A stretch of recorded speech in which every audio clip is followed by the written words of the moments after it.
Hey, YouTube. That was my sound check. I was doing sound check there at the very beginning and stuff. So, hey, we're back in the shop. It's been 2 days. I can tell you it's the anticipation. I'm giddy with glee. I don't know. So there you go. The trailing edge has been sitting up ProSeal for 2 days. And so today, what we are going to do is we're going to get those supports off, get the clamps off, peel it back. Hopefully it'll peel back. I don't know. I kind of am experimenting here. We'll see how it goes. It is called an experimental aircraft, so it's apropos. Is that apropos? Is that the word you want to use? So we're going to get the support off. We're going to take a look at how well it worked, and I'll let you guys know on that. And then, of course, we are then going to proceed on getting this piece back in and getting it riveted down. I did look at my other gun. I bought the 4-inch yoke. This guy actually for getting up inside here and everything, but I was thinking, hey, I could use it for doing the other part, but my 3-inch yoke will work as well, squeezer. So I'm going to use that, and then we're going to get this back stab, get that in there. Backstab sounds like a horror movie.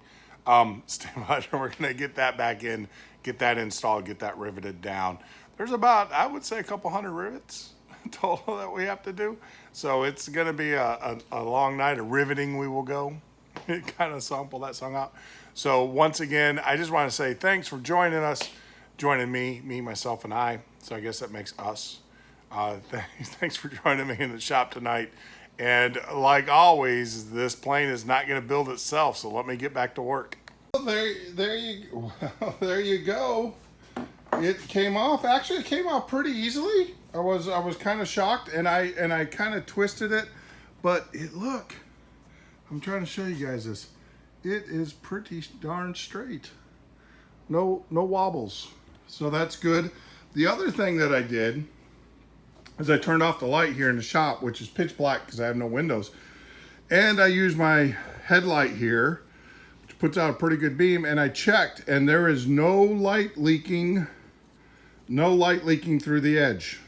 I went in here, over here like that, and then looked down there at the edge at the other end, and there is no light leaking. So I think Operation ProSeal, don't make a mess, it was successful. I've got some cleaning up to do. I was told that this will just peel off, which we're going to find out here in a minute. Yeah, it does. Comes right off. So that's not bad. So we will take that off. What I'm going to do, I'm not going to be taking this off just yet. I'm going to go ahead and get these riveted. I got to take a drill and with your hand, drill back these holes because obviously they're clogged up with the ProSeal. So I'm going to do that by hand. I'm going to finish the riveting, and then at that point, because there's some structural behind it, because I don't want to part, we spent all that time waiting for this thing to seal up. I don't want to part the part, trying to aggravate that. So I'm just going to leave this on. I mean, it's no big deal. It's not hurting anything. It's not eating in anything. From what I was reading, it doesn't eat up the aluminum.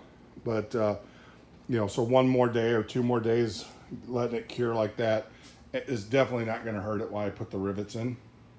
And then I'll go and clean it up. So we are going to move on to the next phase, which is putting in this piece, and we'll get that in to get it clecoed up and start our riveting process again.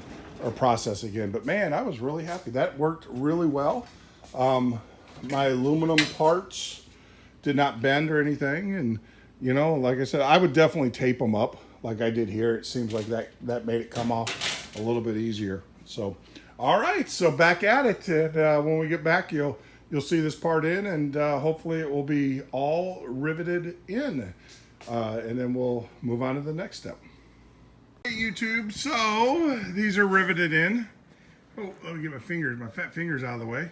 So I got these riveted in. However, I did not use the squeezer.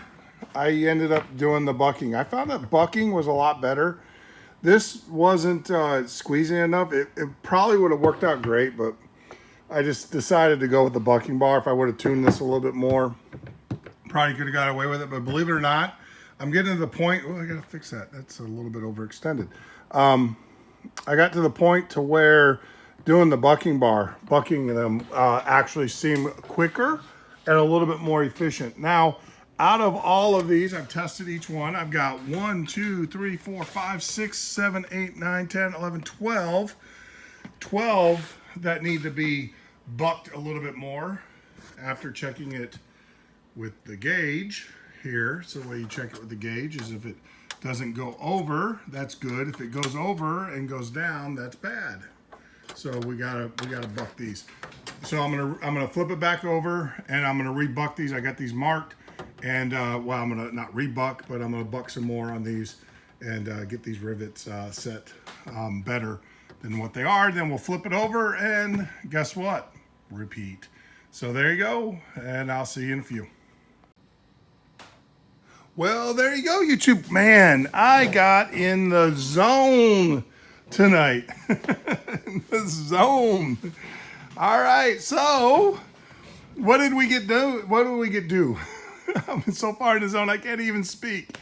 What did we get done? All right, so we got everything riveted. All of these top rivets along the top there. This is all scratched up because of the way that I was doing the dimpler. Lesson learned. Nothing that a good coat of paint can solve. I'll let the painter fix that. But man, oh, I see it. Oh, see, QA right here. Forgot a rivet, so I have to get that done. But got everything riveted. All of the whole skin riveted. Got the upper support in. Left 3 here because there's a. We have to fold this over and do some drilling and stuff. There's a counterweight that goes here, so we'll do that. And then, of course, the big one, which is tomorrow, which is what we will rivet the trailing edge when we come in tomorrow. But basically got not basically, I got everything riveted. We left these 3 open because there's a pop rivet that goes in there that I'll get when I do the trailing edge. And then these 2, I'm gonna use the longer yoke to get those. And then there's the trailing edge. Now, what I did is I just took a little bit of acetone, nothing major, and kind of wiped this off, and that looks like it's gonna do really good. So I'll get these holes cleaned out. Now they tell you when cleaning these holes out, you don't want to drill them. You're just going to take the drill bit and go through them to take the goop out. But I'm really, really, really happy with the way this turned out. What I probably could have done differently, I don't know what I could have done differently, to be honest with you. I'm really happy with the bars. Maybe put tape here, but then the problem is getting these clecos in. So you know what?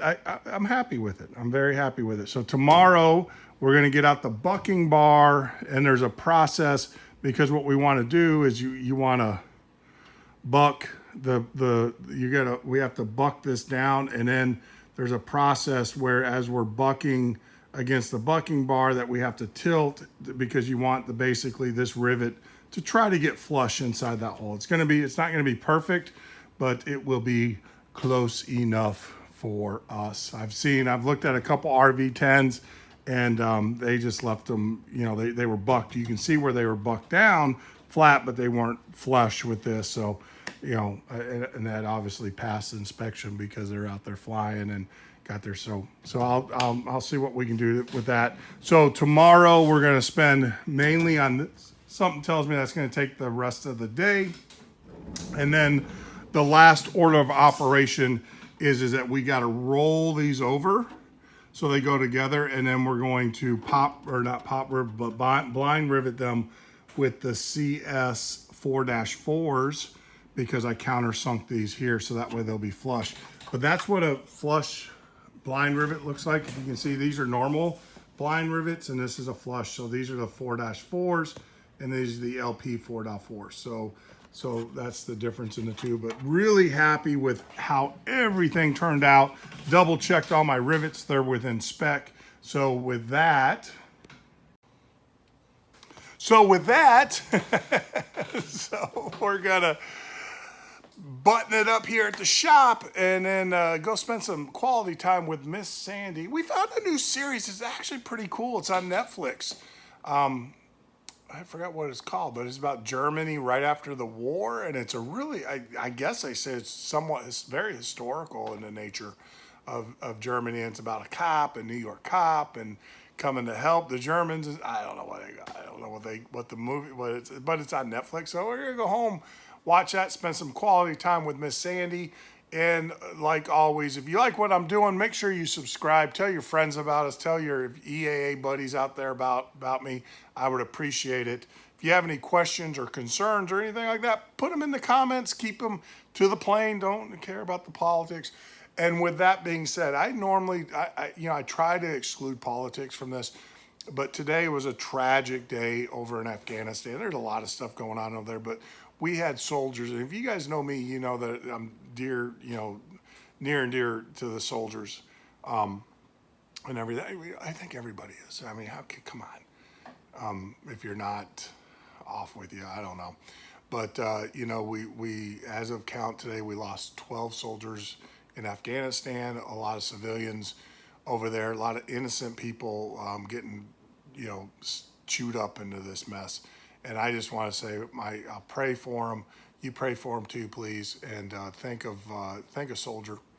Let them know that just don't say thank you, but actually sincerely mean it when you talk to them and everything. And God bless their families and keep them in your prayers tonight. And also the civilians, not only the soldiers, but the civilians, the innocent people out there that got caught up into this debacle and that they call Afghanistan. So God bless them, and my heart goes out for them, and it's just so tragic and everything. So didn't want to end on that note, but there's nothing more important than that. So like always, thank you for joining me in the shop tonight, and like always, God bless.